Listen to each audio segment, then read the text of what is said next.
Bienvenue dans votre tranche 7 minutes avec Jésus, numéro 6.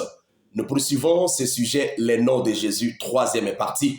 Nous lisons directement dans Philippiens chapitre 2, versets 8 à 11. Il s'est humilié lui-même, se rendant obéissant jusqu'à la mort, même jusqu'à la mort de la croix. C'est pourquoi aussi Dieu l'a souverainement élevé et lui a donné le nom qui est au-dessus de tout nom, afin qu'au nom de Jésus, tout genou fléchisse dans les cieux, sur la terre et sous la terre, et que toute langue confesse que Jésus-Christ est Seigneur, à la gloire de Dieu le Père. Seigneur Dieu, bénis ta parole au nom de ton Fils Jésus. Amen. Nous poursuivons toujours le même sujet là, le nom de Jésus. Nous entamons maintenant, c'est la troisième partie de cela. Nous allons directement ajouter ceci en lisant d'abord. Nous prenons Marc chapitre 9, verset 37. Marc 9, 37. Quiconque reçoit à mon nom un de ces petits-enfants me reçoit moi-même.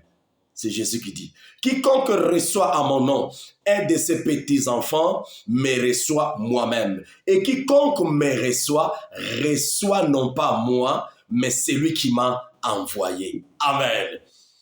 Donc, Jésus le Fils envoie ses serviteurs, ses servantes, nous envoie. Et quand les gens nous reçoivent, ils reçoivent automatiquement Jésus.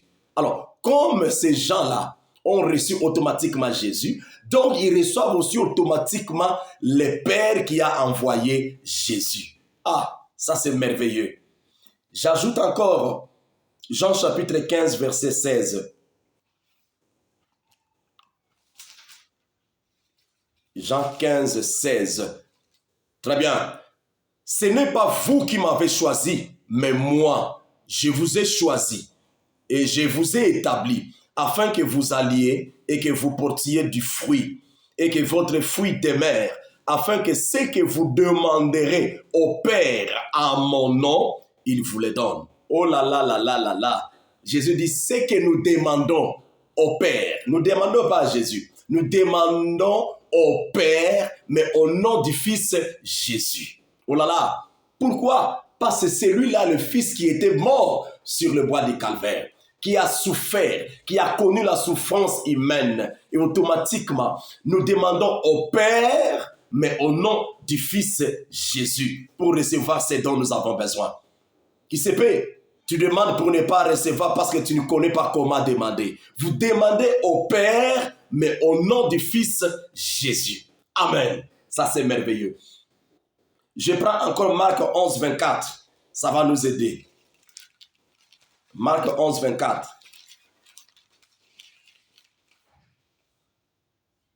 Marc 11, 24.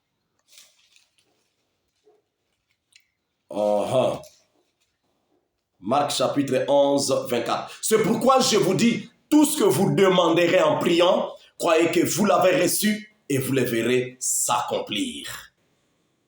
Nous demandons au Père, mais au nom du Fils Jésus. Et Jésus lui-même encore ajoute, tout ce que nous demanderons en priant, que nous puissions la croire avoir reçu et nous le verrons s'accomplir. Amen. Changeons notre manière de demander maintenant. Père bien-aimé du ciel, j'ai besoin du Saint-Esprit. J'ai besoin du mariage. J'ai besoin de la vie éternelle. J'ai besoin de ceci. Oh, je te le demande au nom de ton Fils Jésus. Oh là là, changez de manière de demander maintenant. Parce que Dieu a donné la charge, le pouvoir dans son Fils. Ce n'est pas le Père, l'Esprit qui était mort. Parce que Dieu le Père n'a ni chair ni os. Mais c'est son Fils là qu'il avait créé dans le ventre de Marie, qui est mort sur le bois du Calvaire. Nous demandons au Père, mais au nom du Fils Jésus. Ah, ça c'est merveilleux. Je peux ajouter encore quelque chose là, ça va nous aider. Tout ce que nous demanderons en priant, que nous puissions croire l'avoir reçu et nous le verrons s'accomplir. Ah, mais écoutez maintenant comment on peut recevoir la vie éternelle. Nous allons terminer aujourd'hui par là. Je prends Jean chapitre 17, verset 3. Bon, je peux commencer au verset 2. Hein. Bon, commençons au verset 1. Après avoir ainsi parlé, Jésus leva les yeux au ciel et dit, Père, l'heure est venue, glorifie ton Fils, afin que ton Fils te glorifie, selon que tu lui as donné pouvoir sur toute chair. Amen. Afin qu'il accorde la vie éternelle à tous ceux que tu lui as donné.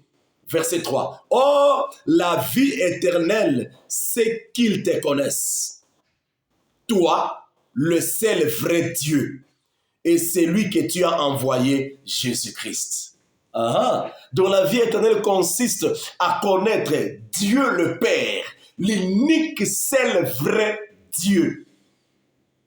Je reprends, 3, verset 3, Jean 17 et 3. Or la vie éternelle, c'est qu'ils te connaissent. Consiste que les gens puissent te connaître. C'est qu'ils te connaissent, toi, le seul vrai Dieu. Et c'est la conjonction de coordination. Et c'est lui que tu as envoyé, Jésus-Christ. Nous sommes censés connaître Dieu, le seul vrai Dieu, c'est le Père. Et connaître aussi quoi? Qui? Son Fils Jésus, que lui-même avait envoyé.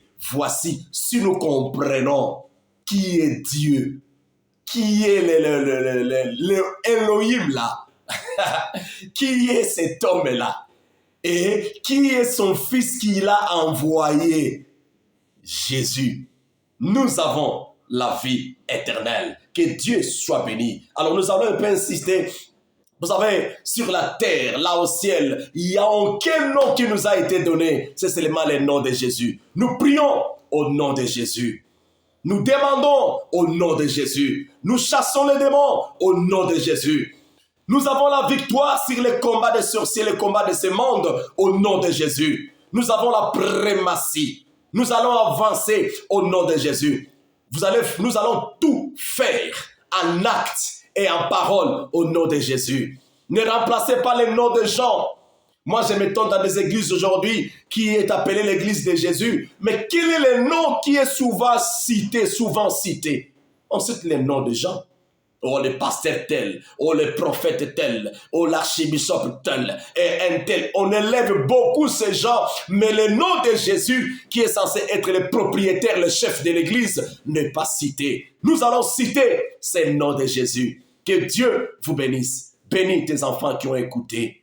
Que leur vie soit délivrée, protégée par toi. Au nom de Jésus. Amen. Bye.